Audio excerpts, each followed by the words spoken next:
temos uma oportunidade única de não só nos tornarmos, que já somos, uma potência ambiental, mas influenciar o mundo a partir desse valor de potência ambiental e transformarmos o Brasil numa grande possível bolsa neutralizadora de carbono no planeta. A afirmação é de Sérgio Rial, presidente do Santander Brasil. Ele fala sobre a oportunidade de o país aproveitar todo o potencial do seu patrimônio ambiental para liderar o desenvolvimento sustentável. Rial participou do webinar do projeto Reformas em Debate, promovido pela Febraban em parceria com a CNI, a Confederação Nacional da Indústria. O debate recebeu também outros importantes convidados com visões relevantes sobre o tema sustentabilidade. São eles o deputado federal Arnaldo Jardim, presidente da Frente Parlamentar da Economia Verde, Inácio Ibáñez, embaixador da União Europeia no Brasil, e Marcelo Tomé, presidente da Federação das Indústrias do Estado de Rondônia. Eu sou Mona Dorf e neste podcast Febraban News vamos trazer a visão destas autoridades sobre o tema ASG, essa sigla que você já ouviu aqui com a gente. Ela representa os conceitos ambiental, social e governança dentro das organizações, ou, como é conhecida internacionalmente, ESG. Nossos convidados falam sobre as iniciativas públicas, a convergência entre governo e setor privado, além das ações de preservação da Amazônia. Fique com a gente e acompanhe esse debate conduzido pelo meu colega João Borges, diretor de comunicação da Febraban. Rondônia é um dos estados que abrigam a floresta amazônica no Brasil. Marcelo Tomé, presidente da Federação das Indústrias de Rondônia, abre o nosso podcast, destacando algumas iniciativas voltadas à proteção da Amazônia. Marcelo, o que tem sido feito para fomentar o desenvolvimento sustentável no seu estado? A CNI, a Confederação Nacional da Indústria, em parceria com a Federação das Indústrias do Estado de Rondônia e numa mobilização de todas as federações de indústria da Amazônia Legal, propuseram a criação do Instituto Amazônia Mais 21.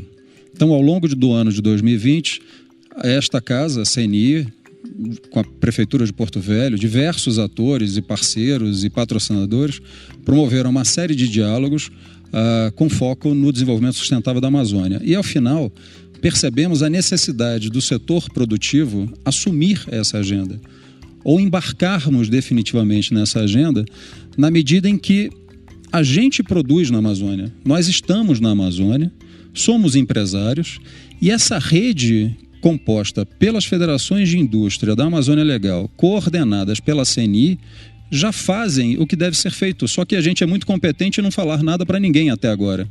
Essa é a verdade. A gente não comunica as corretas ações, os bons projetos, e é por isso que a gente tem usado o slogan falar sobre a Amazônia que dá certo. Porque a gente já faz certo na Amazônia, mas não tem comunicado isso adequadamente.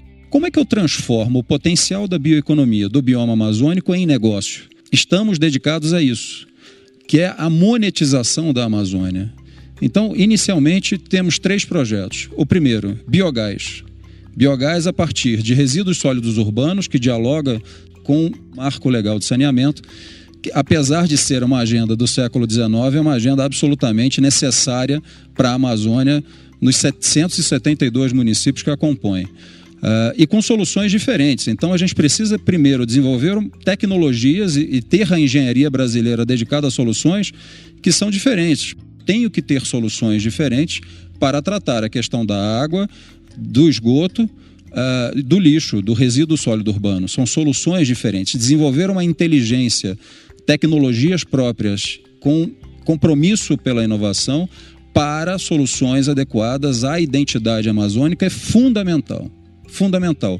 E por si só já é uma agenda de geração de negócios a ser financiada pelos bancos privados nacionais ou estrangeiros. Mas a gente tem toda uma outra agenda, e é o segundo projeto que eu queria citar, que é a monetização dos ativos florestais para o setor de base florestal, tanto para produtos madeireiros quanto não madeireiros.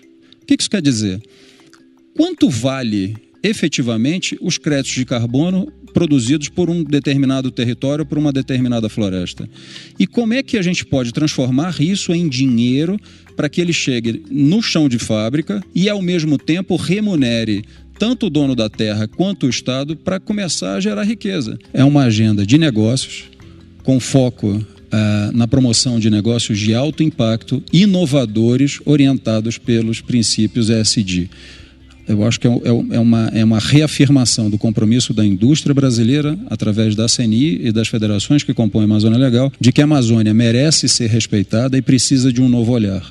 Não é um olhar de tutela, mas é um olhar de oportunidades. E na medida em que estreitemos as relações internacionais com a academia, com os governos locais, com os empresários locais, poderemos avançar sobremaneira no estabelecimento de um novo caminho que promova o desenvolvimento sustentável da região amazônica. O Parlamento tem uma posição importante, um papel importantíssimo no tratamento dessa agenda, seja no seu aspecto ambiental, que é um tema ultra relevante e muito debatido no Brasil. Então, como tudo passa pelo Congresso de alguma forma, deputado, a palavra está com o senhor. Muito obrigado, João. O que eu quero ressaltar é que no Congresso Nacional nós temos feito um conjunto de iniciativas, demandas, emendas parlamentares, eu coordenando ao lado de inúmeros parlamentares dos mais variados partidos de todas as regiões do país, para que esse conceito dessa premissa ambiental esteja ali presente no debate da reforma tributária. Nós temos uma norma constitucional, o artigo 170, e ele estabelece, o artigo 170, que iniciativas que têm maior impacto ambiental devem ter tratamento distinto de políticas públicas e tributário. Eu estou dizendo, por exemplo, que os nossos biocombustíveis, falando da questão do etanol, nós não podemos ver o etanol no mesmo patamar de tributação do que os combustíveis fósseis, do que a gasolina. E quando nós falamos do aumento que se teve, do avanço do biodiesel, que hoje já é 13%, de origem vegetal ou de origem animal, que se mistura ao diesel fóssil, isso tem que ter também uma distinção de tratamento. Uma primeira vertente é que essa questão tributária incorpore esse diferencial, para que, por exemplo, a reciclagem não seja bitributada e ela possa ser estimulada dentro do conceito de economia circular. Estive diretamente envolvido em duas atividades que menciono, a CNI participou, que foi a aprovação do FIAGRO, o rebatimento dos fundos imobiliários para o setor agro. E lá está determinado que nenhum projeto do FIAGRO possa ser tratado, ser merecedor de investimentos, se não houver claramente o compromisso com a sustentabilidade. Ter o mercado de carbono claramente delineado é um instrumento fundamental para que nós possamos ter base econômica, sustentabilidade econômica aos princípios da sustentabilidade ambiental. E destacar também um outro tratamento que temos dado, as chamadas moedas verdes. Já há uma primeira experiência de moeda verde, extraordinariamente bem sucedida, que é o CBio, que é o certificado que se emite a partir do RenovaBio. Ela mensura a questão ambiental, ela monetiza de uma forma precisa, permitindo transações. Então, o reconhecimento tributário, a implantação em políticas públicas dos princípios ASG e consolidar instrumentos como moedas verdes vão nos dar condições para que o Brasil possa potencializar aquilo que já tem. A matriz energética mais limpa do mundo, uma matriz de combustível diferenciadas com a presença dos biocombustíveis e o país que já tem uma legislação ambiental detalhada e rigorosa, poder complementar isso, normatizando esses instrumentos. Arnaldo Jardim lembrou também no debate iniciativas de outros países. Agora eu gostaria de saber do embaixador da União Europeia no Brasil, Ignacio Ibáñez, qual é a visão da Europa sobre esse tema de sustentabilidade ambiental. O que tem sido feito na União Europeia em linha com as discussões globais? O tema da sustentabilidade é um elemento essencial para a União Europeia, já tem sido há um certo tempo. Isso explica bem porque a União Europeia foi um dos líderes na negociação dos Objetivos de Desenvolvimento Sustentável, que tem esse conceito da sustentabilidade nas seus três partes: econômica, social e medioambiental, e realmente lá foi. Também fomos, a União Europeia, um dos atores, com todo o conjunto da comunidade internacional, para conseguir chegar ao Acordo de Paris, que realmente sobre temas de mudanças climáticas é um elemento essencial. E vai continuar a ser para nós, logicamente, mirando para o futuro.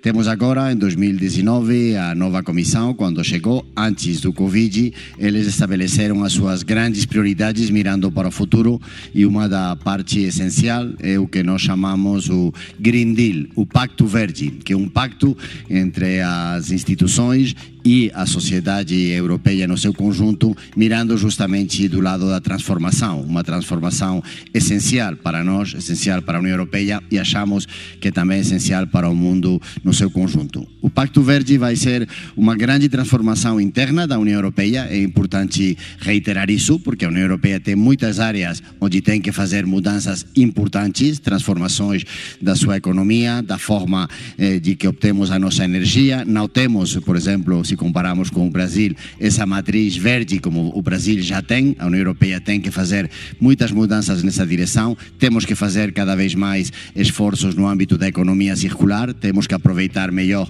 os recursos, que sabemos bem claramente que são escassos, e essa transformação vai ser um desafio para a União Europeia, e sabemos que é um trabalho que temos que fazer, um trabalho de casa na União Europeia, e estamos já trabalhamos, sabemos que os prazos são curtos, realmente temos que chegar com respostas rapidamente no âmbito das mudanças climáticas, e temos estabelecido uma série de programas na União Europeia. Mas a União Europeia está dentro do mundo global e realmente sabe que não pode fazer tudo sozinho, nem quer sequer tentar de fazer as coisas sozinhas, e quer realmente buscar parceiros nesta transformação verde. E esse é o grande esforço que temos, as delegações da União Europeia no mundo inteiro, é justamente isso, buscar parceiros para trabalhar juntos. Eu convido novamente para o debate o Sérgio Rial, presidente do Santander Brasil. Ele faz questão de ressaltar um importante marco recente para o país. Parabenizar o Brasil do novo marco de saneamento. A gente não pode falar de uma agenda ambiental quando questões fundamentais, como questões como saneamento, ainda não tinham um tratado, um desenho, e eu acho que essa é uma mudança importante na própria mobilização da sociedade brasileira como um todo, o entender da importância do saneamento. Então eu fico muito feliz em 2021 já poder estar num país que tem um marco, e a gente já começa a ver avanços importantíssimos em relação a esse marco, como um movimento da iniciativa privada em vários estados. E sobre a oportunidade para o Brasil no desenvolvimento da economia de baixo carbono, Sérgio? Qual é o cenário dessa discussão e o papel do nosso país no contexto global? A transição é um caminho claramente inexorável, né? Quer dizer, para uma economia de mais baixo carbono. E eu acho que o nosso país, o Brasil, tem uma grande oportunidade de ter uma posição de liderança muito importante, juntamente não só no posicionamento, mas também na própria agenda comercial que está sendo construída a partir de um mundo de baixo carbono. A gente não pode esquecer que, juntamente com essa agenda, existe aqui uma agenda comercial importante de trocas de bens e serviços no planeta. Então, e cada país, e a Comunidade Econômica Europeia em particular, obviamente, a partir dessa agenda, ela também desenha as suas políticas comerciais e como ela vai interagir em relação ao resto do mundo. E eu acho que o setor financeiro tem um papel fundamental no fomento desse processo de transição. Eu acho que não há volta. Eu acho que aqui é como o que a gente pode discutir é a velocidade e a forma correta de fazê-lo, mas eu acho que a gente não volta. O mercado de dívida, por exemplo, em 2020, eu estava vendo os números, somente dívida com um componente que eu chamaria de sustentabilidade, ou com uma equação de sustentabilidade, chegou a quase 700 bilhões de dólares em 2020. Então, 656 bilhões de dólares em 2020. São números extraordinários, né? Chegando a casas de 1 trilhão. Então, essa volumetria, isso não para mais. E a gente no Brasil tem, obviamente em dimensões muito menores, iniciativas importantes. A própria linha ABC, que neste ano já vai disponibilizar para a safra 5 bilhões de reais para produtores que vão ser capazes de capturar ou reduzir a emissão de carbono. Então a gente vê, inclusive, dentro do próprio desenho de política governamental no Brasil, que já não é de agora, iniciativas importantes.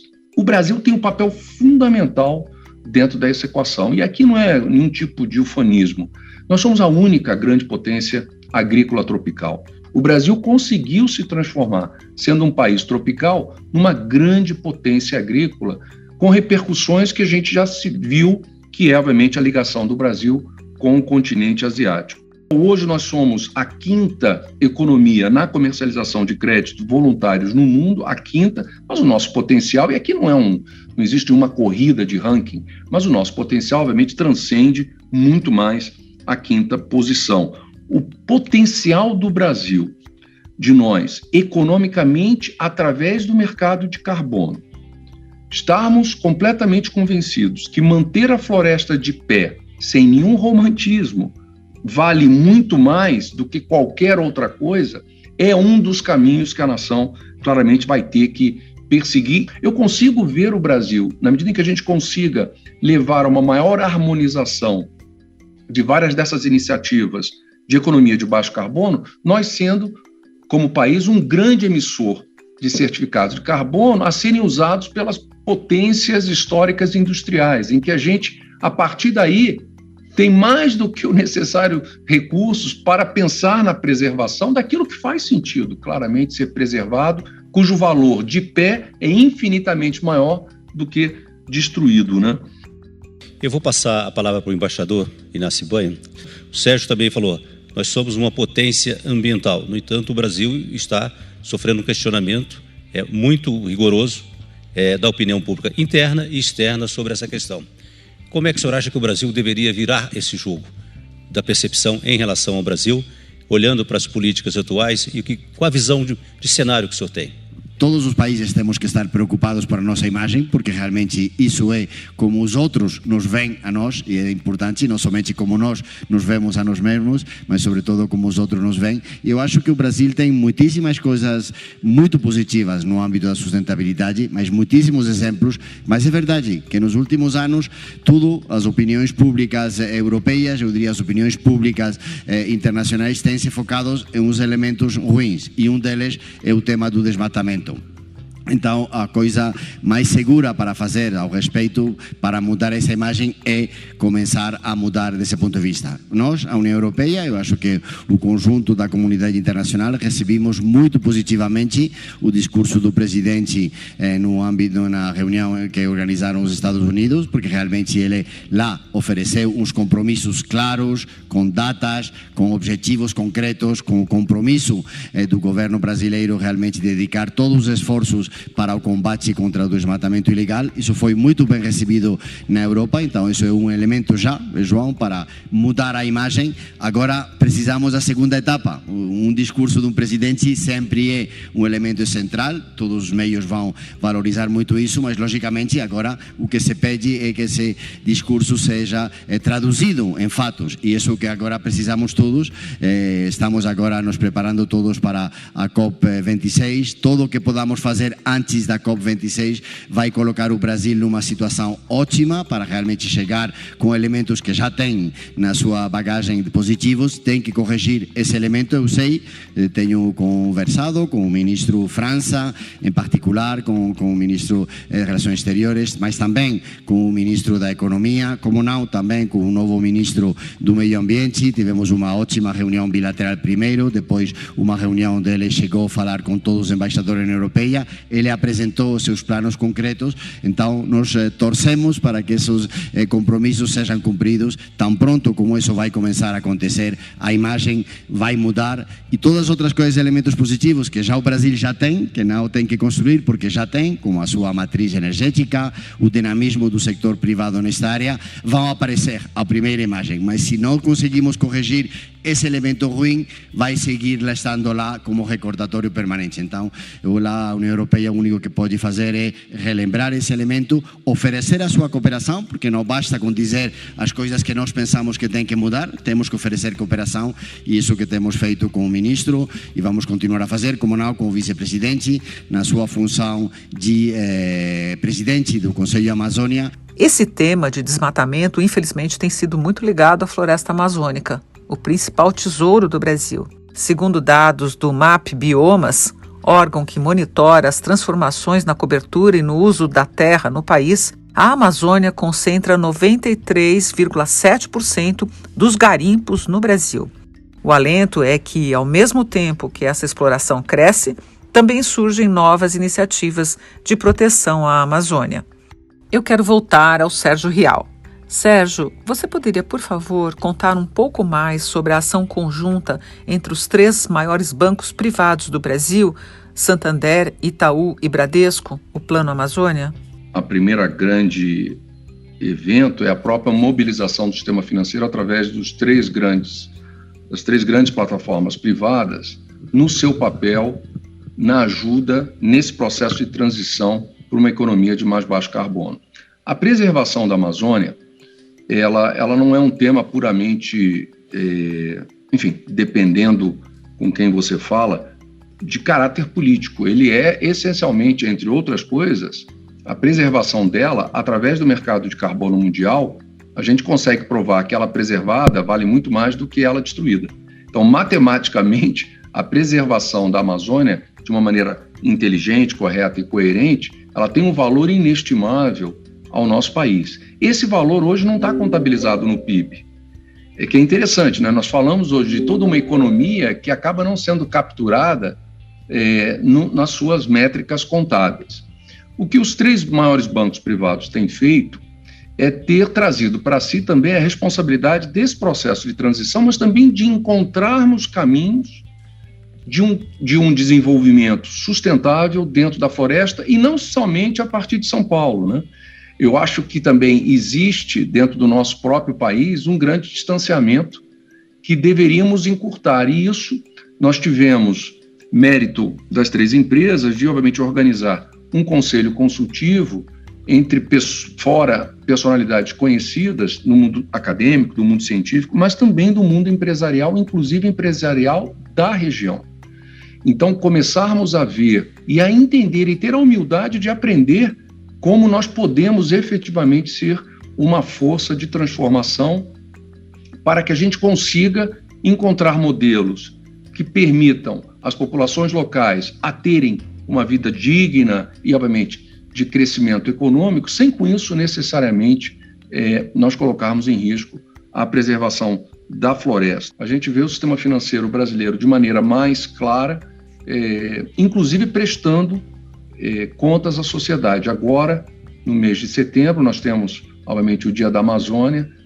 Vai existir um evento de algumas horas em que os 3 presidentes dessas 3 organizações, eu representando o Santander, o Milton, o Itaú e o Otávio e o Bradesco, estarão prestando contas do que cada um está fazendo individualmente. Obviamente, continuamos concorrentes, né, no sentido do mercado financeiro, mas o que também nós fizemos no intuito de realmente construir uma agenda em que a gente seja parte da solução. Nós temos que fazer com que a formalização, a preservação, seja algo colocado na mesa, não demonizando, mas nós, como sociedade brasileira, e aí os bancos têm um papel fundamental como parte, claramente, da solução.